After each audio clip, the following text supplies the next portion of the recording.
All right, Councilmember vote. It is 5:30 and we are now live.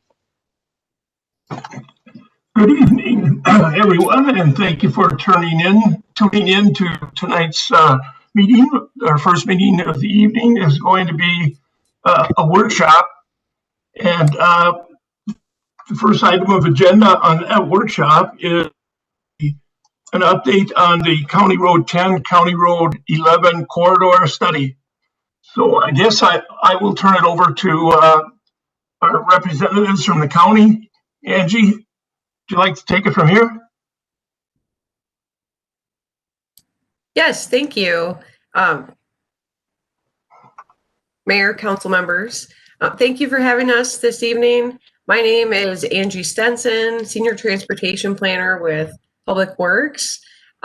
For introductions, we also have Darren Milkey, Deputy County Engineer, on the meeting, and then Jake Bongard is our project manager with our consulting firm on the project Bolton and Mink.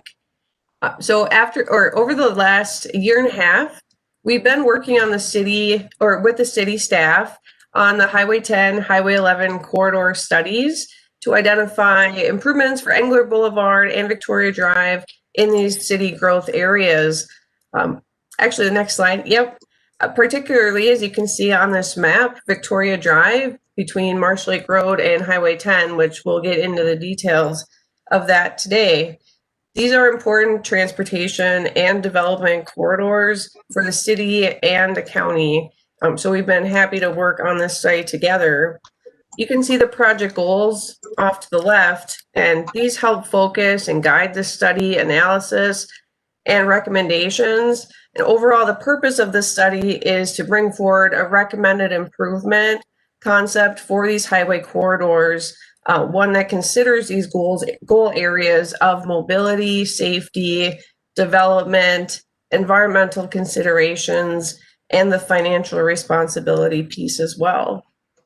So tonight we'll review the study process, including our public engagement efforts, technical analysis, alternatives, development, evaluation, and then really get into the recommended concepts, costs, and time frame for the improvements of these corridors. So thanks for your time this evening, and I'll turn it over to Jake. All right, thanks, Angie, and thanks, members of the council, for having me tonight. I'll kind of keep going on what Angie had to say and just start with our study schedule. So we started this project late in 2018 and started to move forward and realized that we needed to hit the pause button for a little while to let traffic forecasts catch up to us, and delayed the project and refired it back up in summer of 2019. And since then, I've been working on it pretty continuously, fleshing out corridor goals and objectives, looking at evaluation criteria, completing traffic analysis, alternative development, and really settling on some layouts for the eastern sub-area, which is east of 212, and then the western sub-area, which is what we'll be talking about today, which is west of 212. During this time, we had a few open house meetings, so one in August 2019 to talk through existing conditions and evaluation criteria, just get some good feedback from the public. We revisited with the public in December of 2019 to talk through some alternatives that were pulled together, and then again in April to discuss some of the layouts and other items that were coming together as the study progressed. To provide a little bit of overview of our public engagement to date. So like I said, we've had 3 open houses. We had about 50 plus attendees at the first 2 open houses in August and December. Our third one was planned to be in person, but got switched over to a virtual meeting due to COVID back in April. And during that meeting, we had about 63 survey responses filled out online and 144 total comments. So overall, some pretty good responses and feedback from the public. Building on our public involvement, we also worked through quite a few other meetings with some agency and stakeholders, with City of Victoria staff coordination meetings, who we met with a few times on the CASA 11 piece of it that we'll talk through today, as well as the Highway 10 study. We met with Lake Township Board on a couple of occasions, had some direct conversations with property owners, and really hit the online and public or online and e-bulletins pretty hard just with our situation that we're in now. And then I believe Kara has provided a couple updates on a council level. But yeah, overall, it's been a pretty robust public engagement process throughout. So digging into the details a little bit more. So like I mentioned, we'll focus on our western sub-area today, which is CSAH 43 west on the west side to about West Creek Lane or just west of 212 on the east side. If you look at the figure on the screen, one of the key considerations in this corridor is the highlighted area on both sub areas 11 and 10 is reviewing primary and secondary access placement. So as we look at safety, as we look at operations, and as we look at the range of development that's really proposed with the future residential development in Greater Lake Town Township, as well as the Victoria Works Planning area, there's a lot to be figured out on where the best place for access is, how it meets county standards, and how we could best facilitate the growth occurring in the region. In addition to access placement, we also took a pretty close look at operations, knowing that in the future, as traffic continued to grow along both of these corridors, that there may be some difficulties entering onto the road from some of these side streets. So looking at CSAH 43 East intersection, as well as looking at the traffic signal at 10 and 11. So both those intersections, as traffic continued to grow, look like we might have some trouble accommodating the traffic there. And then what Angie mentioned too, from a safety perspective, looking at some of these intersections like the 43 East again, just with the sightline concerns with the existing roadway and some of the crash history at 10 and 11. Just looking at ways to accommodate drivers as well as pedestrians. So this is identified as a regional trail corridor. So part of the study as well as was looking at implementing and finding a good spot to put a trail along the corridor long term, both 10 and 11. So that was kind of the basis of where we started our evaluation and really use that as a starting point or a launch pad to kind of work into what we were looking to accommodate as part of the study. So to dig into the details a little bit further, I want to focus on the Highway 11 study area first. And we have a map right here and a lot of information on that. I'll try to pull out a few different pieces here. But really what we wanted to understand first off is what were the constraints of the corridor? What were the things we needed to be most concerned with? And one of the big things was the railroad. So it does pass through here, the Twin Cities and Western Railroad, just with its proximity kind of bisecting the 11 corridor between Highway 10 and Marsh Lake Road. Just making sure we accommodated that. We understood how that played into our access management and how the corridor was laid out. We also looked at the transmission lines. So if you've driven the corridor, you know on the east side of the road, there's some pretty significant transmission lines along the east side. So just making sure whatever improvements we have proposed here didn't necessarily require relocation of those because that comes at quite a cost. And then sight lines. Again, if you've driven it, there's a lot of undulation, a lot of hills going up and down here. And the last thing we wanted to do was place an access in a spot that's right on the bottom side of a crest curve. And you have traffic trying to pull on and they can't see who's coming. So we went out there and grabbed survey and got a really good idea of how things were operating out there today, just so we could have a good idea on where accesses were placed.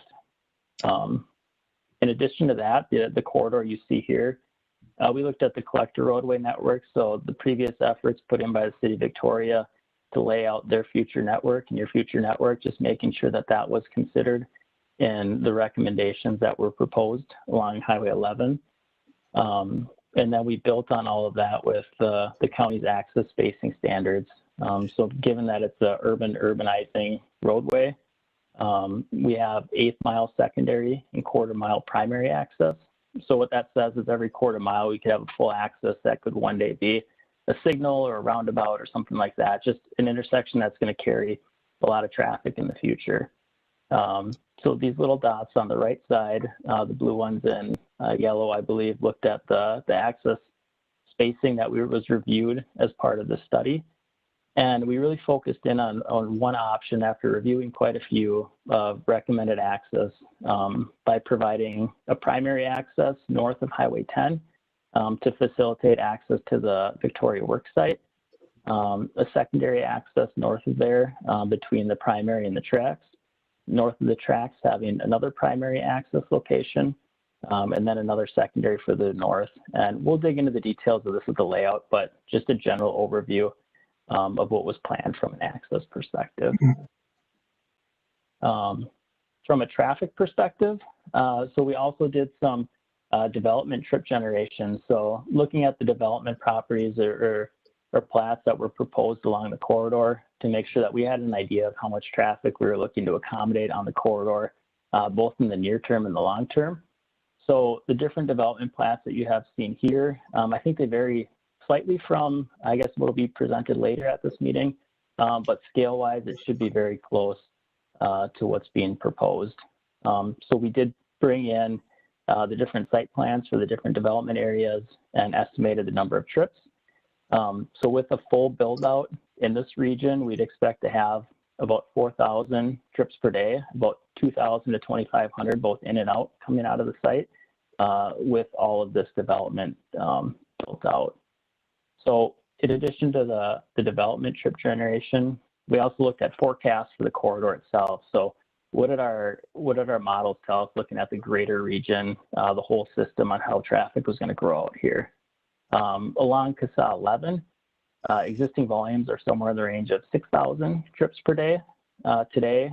Long term, looking at our models and the forecast, it looks to be about 8,000 trips a day on the far north end, about 13,000 trips kind of in the middle, and probably a little bit more towards the south with whatever development occurs with the Victoria Works area. So looking at a decent amount of growth around the corridor, but as we look at the typical sections and the traffic control, we feel like we found some opportunities to accommodate that traffic pretty well, given the recommendations out here.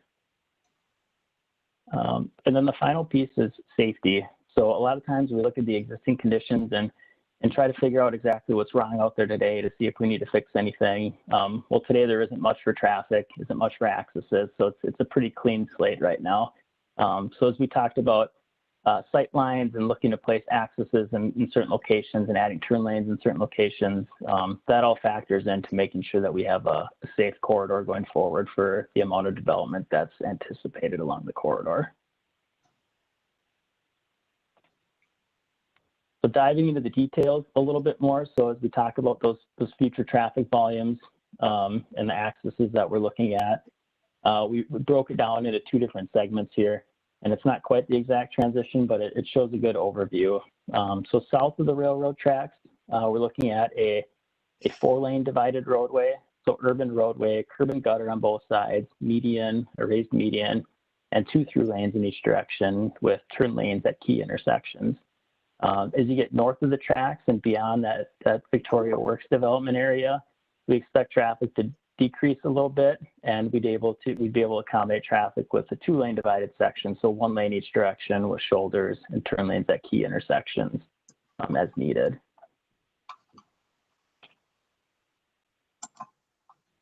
So at the bottom, it may be a little tough to see here, but we do have a layout pulled together for that entire corridor. North is to the right. So this is Highway 10 on the left side of the screen, Marsh Lake Road on the right side of the screen. And then you have your railroad kind of going diagonal through the middle. And that shows a bit of that 4-lane roadway. If you squint a little bit, you can probably see it, that 4-lane roadway coming through, tapering down to a 2-lane roadway, and then feeding as that 2-lane divided all the way through. As part of the analysis and as part of the study, again, we looked at that profile to make sure that we were placing our accesses at a good spot. So we had good sight lines for through traffic coming down, so people pulling on could see traffic pretty well. So we looked at both access replacement there. And then in discussing the railroad, just with the added trips that are expected on the corridor in the future, we want to make sure that long-term we don't preclude the crossing from potentially being grade separated.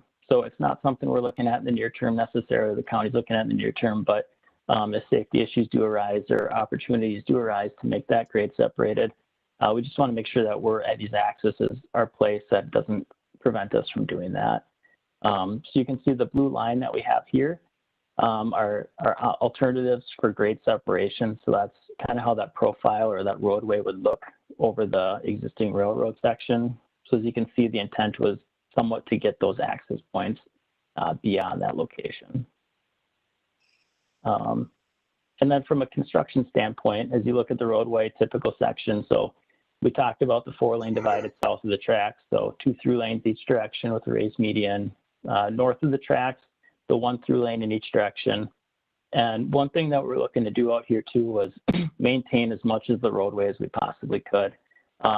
There's been past investments by the county and the roadway, and the roadway is holding up pretty well to date. So we want to maximize the lifespan of that and just build on what's currently out there. So if you look at this graphic here, you can see the aerial underneath is that existing roadway. And what we're trying to do is essentially just hold that east curb line essentially and widen everything to the west. So what that allows to do is salvage a decent amount of the roadway for that northbound through lane, put the median in, so that'll be an easy install. And then the only real construction we'll have, full reconstruction, is on the west side of the roadway, when adding in that southbound through lane, the shoulder, and the trail sections. So as you look at the project costs, as we get into those a little bit later, well, actually next, you'll notice it's probably a little bit lower than some of the other sections you may see, and a lot of that is just because we're trying to save as much of the existing roadway as we possibly can. You'll also notice as part of this, we do have a trail traveling along the entire west side of the roadway from Highway 10 all the way essentially to the project limits. This may be adjusted in the future depending on future regional trail connections and alignments, but just in order to kind of accommodate the right of way and make sure, again, we weren't precluding in the future, we want to understand how that fit into the big picture.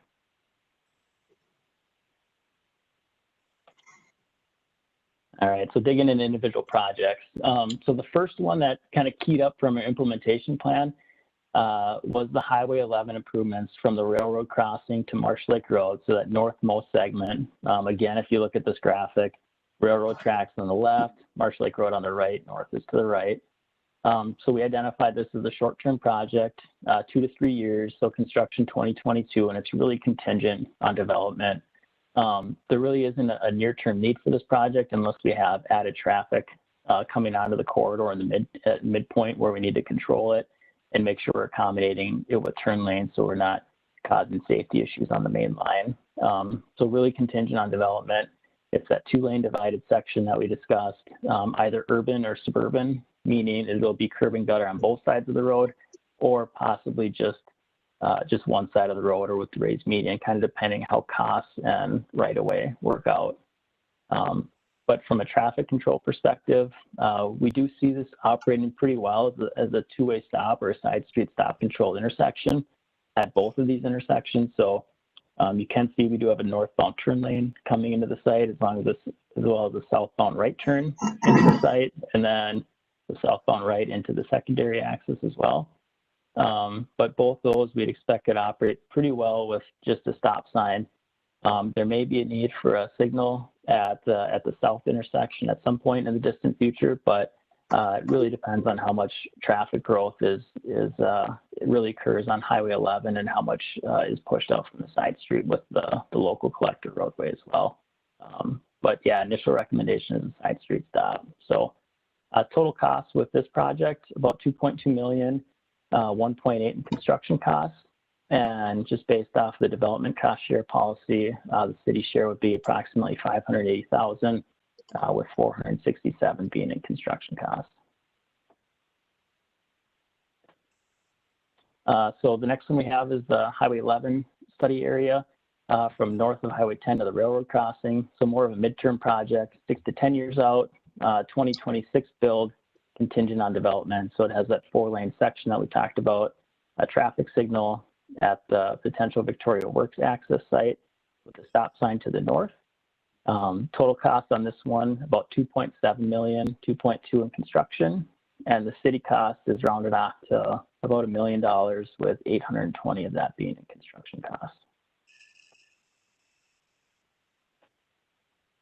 And then as we transition a bit to the Highway 10 corridor, away from the Highway 11, the next project on the list is the Highway 10 and 11 intersection improvements.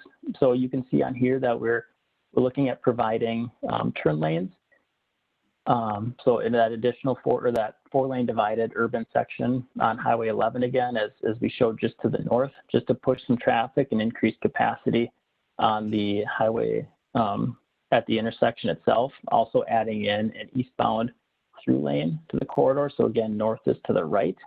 So this is Highway 11, this is 10. Adding in an additional eastbound through lane just to help push traffic through a little bit quicker. So this is estimated at a 2026 project. Yeah, 4-lane divided urban on 11, additional eastbound through lane on 10. Still maintaining that traffic signal, but going more the permanent route and installing, I guess, just the steel poles and everything that you would typically see. Total cost would be $5.6 million with $4.6 million in construction costs. So this is a project that was submitted for funding to the 2020 Met Council Regional Solicitation Program, and we haven't heard final results on that yet. But it is, I guess, a proposed standalone project at the intersection that could come ahead of any other work at the intersection. I'll keep marching along here. So the next area is the Highway 10. So just digging into the Highway 10 study corridor from 43 West to West Creek Lane. And again, looking at the typical sections, you'll see again that 4-lane divided urban section that was shown on CASA 11, just north of 10, where we needed that added capacity. So for all segments of 10, we do see a need for a 4-lane section.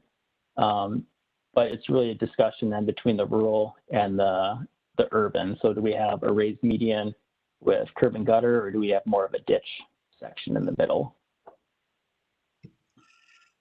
Also talking through access control out here as well. So currently there's full access, primary access at really all of the intersections along the corridor with 43 East and West, Highway 11, Creek Road, and then Creek Lane, and then the interchange intersections as well. As part of the study, we did want to look at consolidating some accesses, or I guess just making it better fit the county standard or recommended standard for the type of roadway out here. So the changes, not too much for changes, but what we're expecting or what we're showing for guided access control is primary accesses at both the 43 East and West, a primary access at Highway 11, so maintaining all those connections. But the one change you'll see is, I guess, the secondary access at Creek Road, where we're looking at providing a reduced conflict intersection, which we'll talk in a little bit more detail on that soon.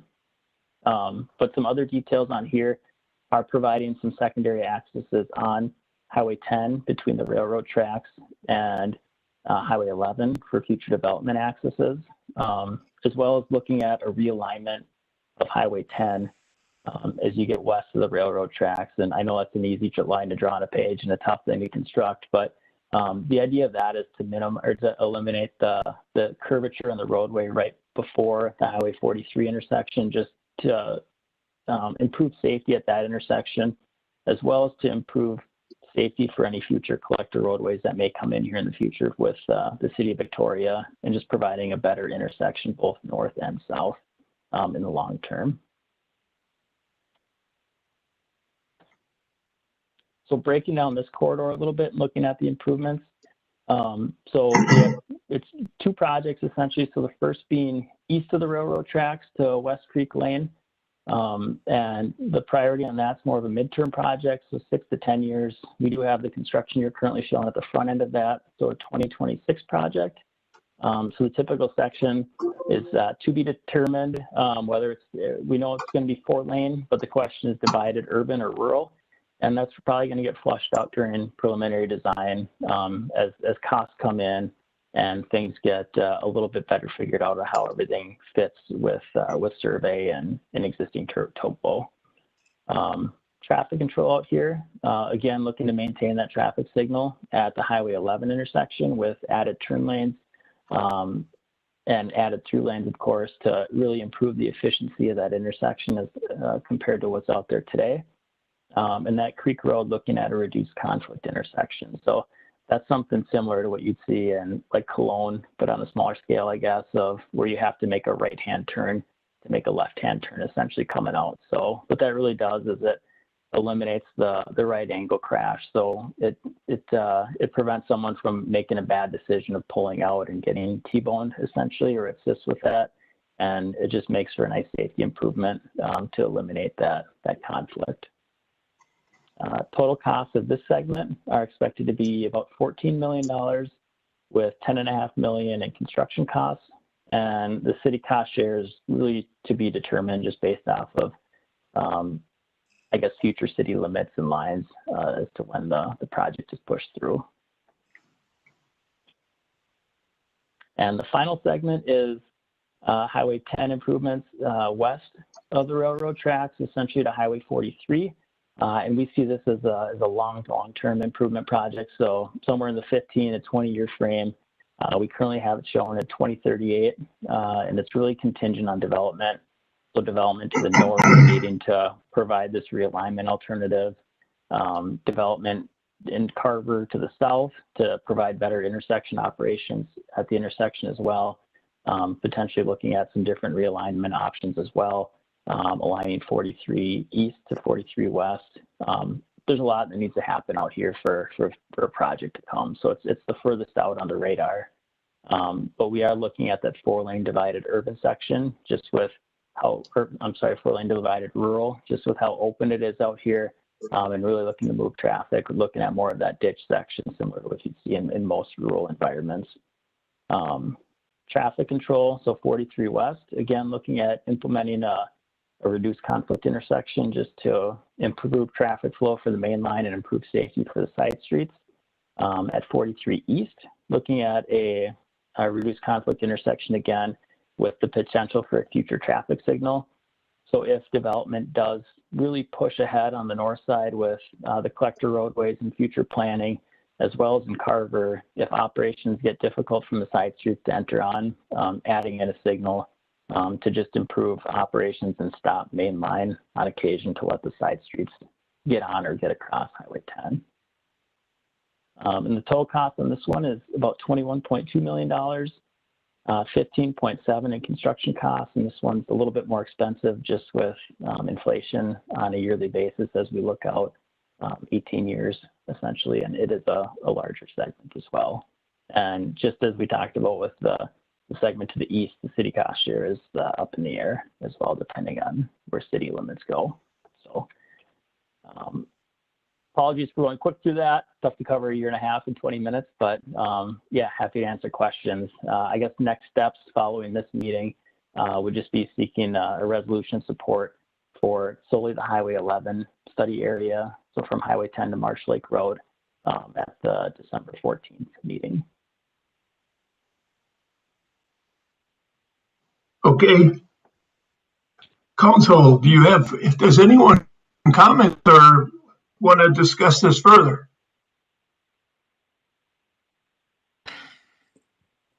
No, I don't have anything.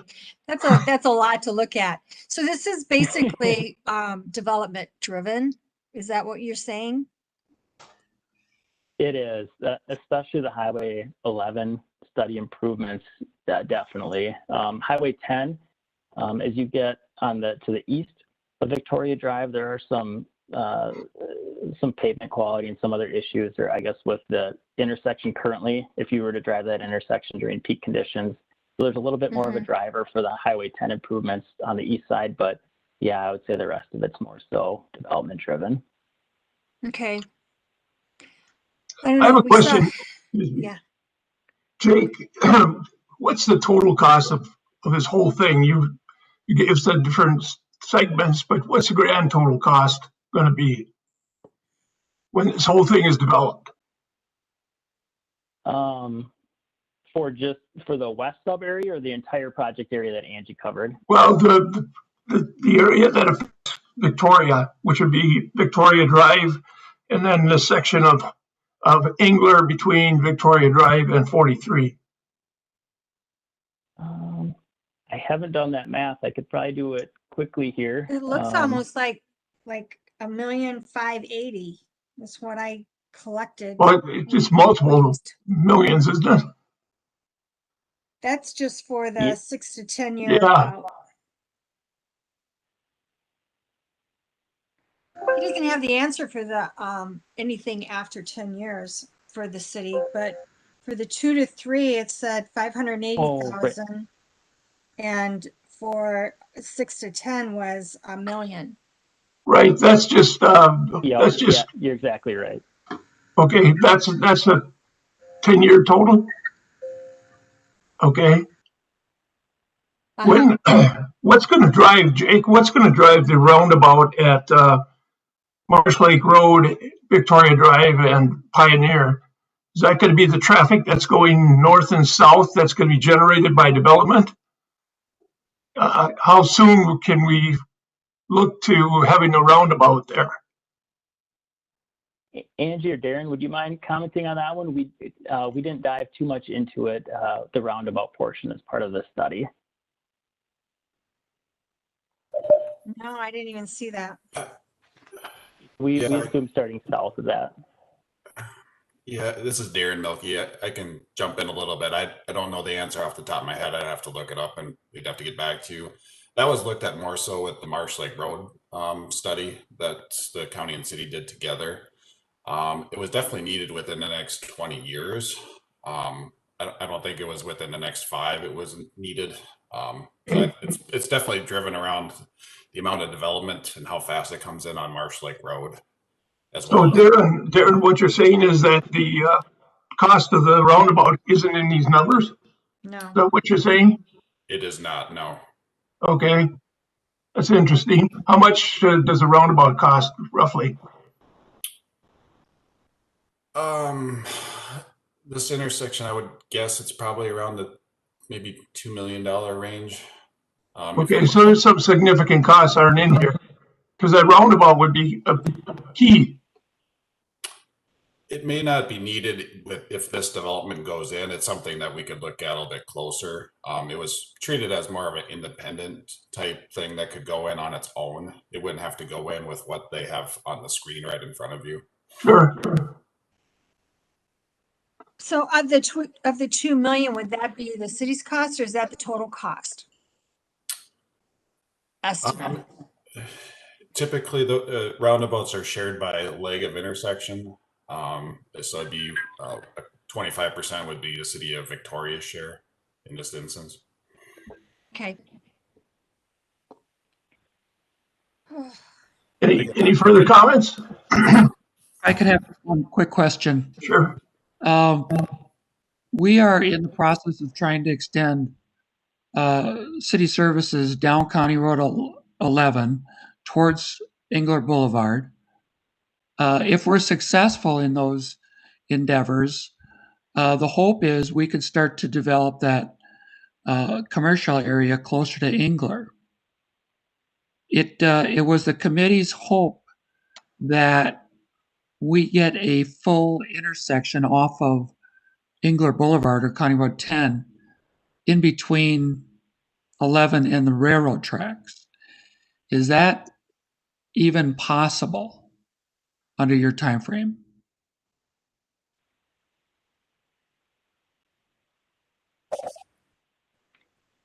Darren, would you like me to take that one? Or Andy? And Yeah, I'm thinking of how to best answer that. It's something that we didn't, I guess, fully resolve with the Arkansas 10 work of exact intersection locations based on our access spacing policy that we have in our county comprehensive plan. It would be a reduced intersection of some sort, so it would not be a full access point based on our policy. It's something that probably has to be looked at a bit further once you know exactly what kind of development is going in. Just because we think we can provide some fairly good access points on CASA 11. There's just going to be substantially more traffic on 10 as compared to 11 in the future. Is the main concern from our perspective, is because Highway 10 is much more of a regional corridor route than 11 is. So I hope that answers your question. well, do you see, so you do see a possible, some sort of an intersection, but not necessarily a full intersection. Correct. And where they have on the screen, the big, the orange S circle that he has his cursor on, that'd be Right. a location for it. Okay. So at this point, we're calling it secondary. So that at this point would be some sort of a reduced intersection type. So the only full intersection you see is the one on County Road 11. Correct. And the main movements that would be restricted on 10 with this proposal is you just couldn't take a left-hand turn out on the 10, which is the risky movement anyway. Right. And also a left-hand turn into that site, which I Okay. think our team felt that movement was going to be fairly low, and there's other ways to get into that same site. So it's something that needs to be looked at a bit closer, just because it didn't seem very firmed up of what kind of developments for sure going to go in this area. Okay, thank you. So based on, excuse me, based on the study, that area is going to be one of the most important areas in terms of development and density of activity. And so that intersection is still listed as secondary. That was a concern in all of our meetings, and it remains a concern, because that is definitely going to be the hot area, right where that intersection is. At least that's what we planned. Any further discussion? Okay, seeing none, we're going to move to item number 2. Thank you, ladies and gentlemen from the county. We appreciate it. Thank you. Thank you. So the second, our second discussion in this workshop is the city's land trust fund. And I'm going to look to our Community and Economic Development Director, Marty Dole, to lead us in that discussion. Thank you, Councilmember Vogt. Council members, can you hear me okay? Yeah, Marty, let me jump in. This is Mayor Funk. Sorry, I got tied up. I did join just a few minutes ago, so just to let you know, I'm here. All right, excellent. Excellent. So thank you, Mayor, council members. Yes, as you'll recall, several months ago, staff was directed to start exploring selling a few vacant lots that the city owned for residential development. We've been working through that process.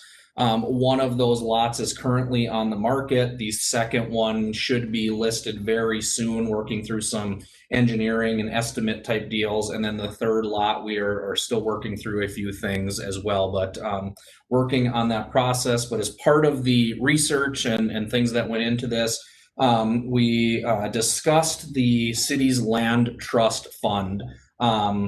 So this meeting tonight is to provide a little bit of background from some additional research on how that fund was established, its initial intent for use, and we will be looking for some direction from the council as to next steps on determining how we want to use that fund. A decision does not need to be made tonight on what that fund is used for. It potentially could be looking for additional information, but we will be seeking a little bit of direction from the council at the end of this item.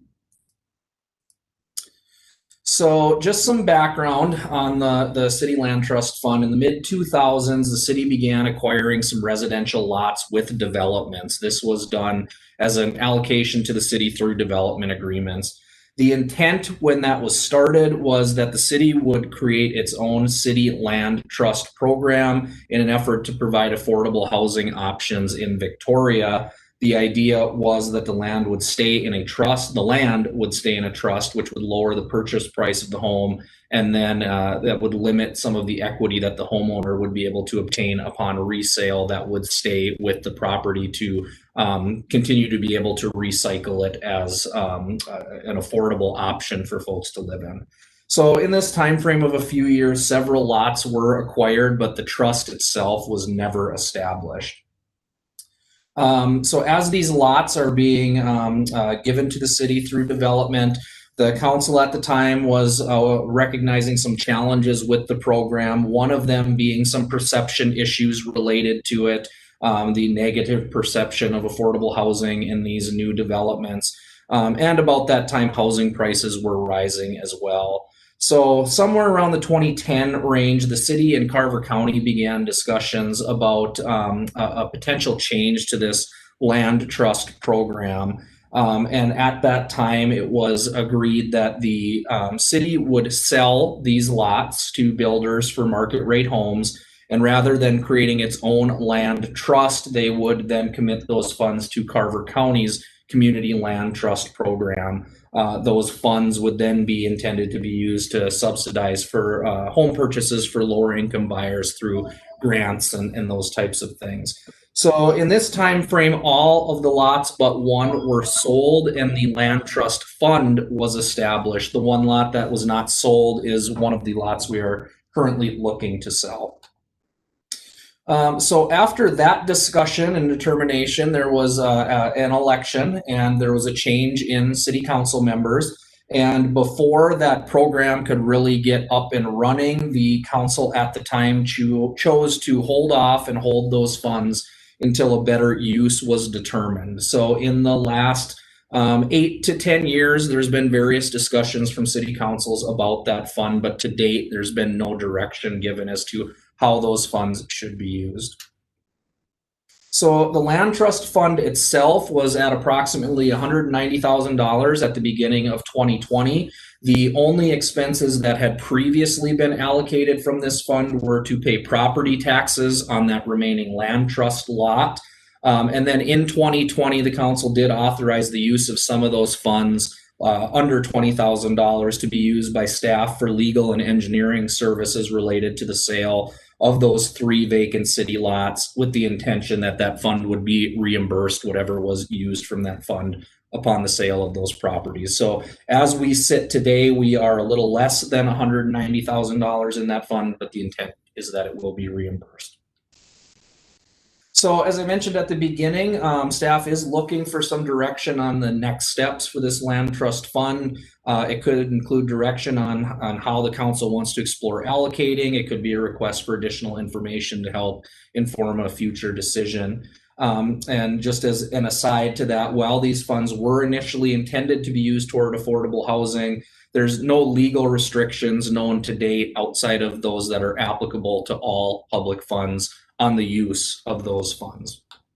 So as was noted in your background packet, there are a few options that staff has presented, certainly not limited to these options, but just some thoughts from staff's perspective of some potential direction is we could re-engage with Carver County CDA to explore what was intended for these funds a decade ago and learn more and bring more information back to the council.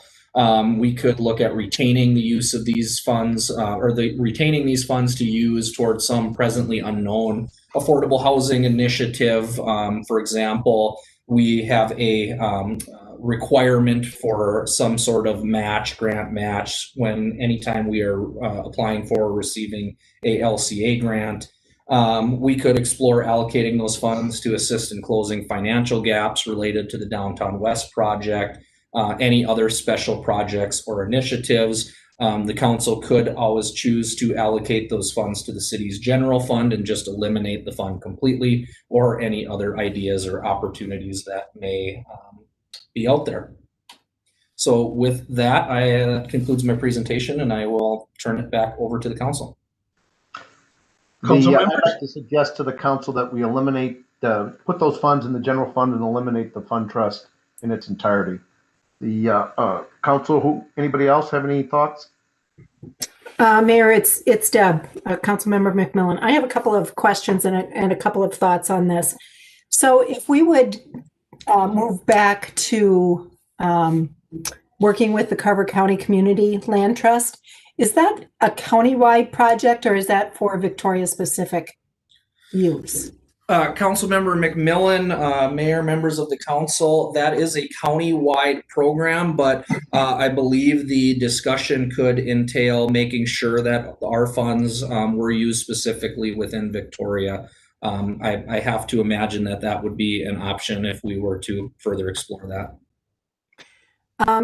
Do you have any sense, Marty, from the work that was done recently, what the fund balance would be once we sell the lots that we are intending to sell?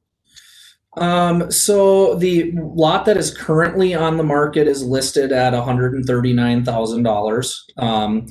We anticipate that the lot in Trillium and 81st will be somewhat comparable to that. And then the lot on Smithtown may be a little bit more. So we're probably looking at a potential range of if I'm doing the math in my head, $350 to $400,000, maybe more, maybe less. Additional? That doesn't, Marty, did Yes. you say each of these lots is worth 170,000? The lot that's currently marketed is at 139,000. So we're 139, you got 170, 300 right there. Yeah. And you got another one? Another That's 140, and so then that's another 440. potentially 160. Calculate, we're probably in the 600,000 range if you had, Yeah, if you had got total. to the 190. Total, correct. Yes, Councilmember McMillan, Councilmember Vogt. Yes, I was saying 450,000 would be the additional. So add that to the what's in the fund already. So it's a sizable fund when we sell these lots. Right. And I think from my perspective, I would favor us allowing council flexibility to react to the projects and the opportunities that come up. Affordable housing is definitely a strategic goal for this council. And to have some money to be able to react to some of those opportunities, I think would be important. And the second thought I would have is I think there's we've had conversations with Carver County CDA about doing some affordable senior housing in past years. And I would say that it would be prudent for us to hang on to this money to maybe help fund some of those initiatives. If I could tag on to that a little bit, I think one of my personal biggest regrets over the past 4 years that I wasn't able to get some traction with Carver County CDA in bringing senior affordable housing to Victoria. Victoria is one of the few cities in Carver County that does not have a CDA affordable housing for senior citizens. If there's anything that we can do, and I just don't understand the politics behind it, because 5-6 years ago, the CDA was ready to build a building next to the church, and because of community opposition, the project was dropped and we never heard from the CDA again. I don't understand why they haven't worked closer with Victoria, and I don't know if it's the CDA or if it's the city of Victoria that's hasn't been able to get together, but anything that we can do to bring affordable senior housing to Victoria, i.e. a CDA building, we need to do that. And if this could jumpstart a fund to help facilitate that, I would be much in favor of that. I agree. Councilmember Gregory, I agree with you. And I think having the fund is one of the things that EA needs to see. Yes. I put it in our previous discussions, we were looking for, people to bail us out. If we had 600,000 sitting in a fund and wanted to do some senior housing and we were serious about it, I think the CDA might look more favorably toward it and be more open and proactive. It's been very frustrating the past 4 years. We had some serious discussions with the CDA that sounded like it was all we had to do is keep going and we're going to have it, and it just disappeared. So 600,000 in the bank dedicated to senior affordable housing, I think would go a long way. I agree. This is Councilmember Black. I met with the CDA last year when I first came on board, and they just kind of sat there kind of sad and said, we just don't have money. And that was the answer that I got. Being able to be more proactive instead of just saying, help us, we can say now that we can participate by having this fund. I think we can maybe get some interest going again. And I agree with I agree with you, Councilmember Gregory and Vogt and Deb. I think that's what we should do. So the So is one there a question I consensus did have amongst the though council was, to set the money aside for some sort of subsidized senior housing? Is that what I'm hearing? yes. You know, I don't even know that I would put us in that much of a corner. I would say that the council should have some flexibility. I don't want to paint us too far in a corner and not be able to react to a great opportunity. Well, this gets back to my original point. If we just put it all in the general fund, doesn't mean you can't use it for senior housing, but doesn't mean you couldn't use it for some other need that the next council decides is a worthwhile cause, right? So let's see if we can get any sort of consensus. I think that we should just put it in the general fund, then it can be earmarked and used however the next council decides. But if we put it in the general fund and kill this, we stop tracking this fund that's not going anywhere, and we can still use it for whatever projects the next council can use it for whatever projects they deem appropriate for the city. Is there a consensus on Mayor, members of council, this is Dana. If I could just jump in before you have your discussion and give direction. Because if you would be putting money into the general fund, it goes into the general fund balance and cannot be carried over for specific projects. So if you want to dedicate this money to have your greatest flexibility, and the intent is to continue to use it for some sort of affordable housing opportunity, the staff recommendation would be to keep the fund intact, because it would give council and future councils the opportunity to be flexible. Again, if you put it in the general fund, it just gets incorporated into our general fund balance and wouldn't be able to be used for that specific fund very easily. So Dana, what you're saying is just leave it accumulate in the fund, and the next council can always reallocate it as it sees fit for whatever purpose they want. That's correct, Mayor. If that's the council's desire to dedicate this money, this fund balance for affordable housing, that would be the staff recommendation, and give you the flexibility to do that. Okay, so same net effect, right? Dana? Mr. Mayor, can I participate here? Yeah, just we're setting this aside for what we call it affordable housing. As long as everybody understands that that is not really subsidized housing. What happens is when the CDA does a project, they expect the city to help them make the project happen so that, we do things that financially help the builder, the person that's the developer, so that the developer has more access to more leeway to give reasonable rents. And so basically it's not ongoing subsidies of any kind. Once the facility is built, the developer, the owner, CDA has the ability to keep the rents down, and that becomes affordable housing. That's what this would be if we went the CDA route. That was our goal in the past. So back on point, Dana, what you were saying, the net effect is if we keep it in this fund and not move it, it can still, the future council can still do whatever they want with it, including supporting some sort of senior housing or any other project they deem appropriate, correct? That is correct, Mayor. All right.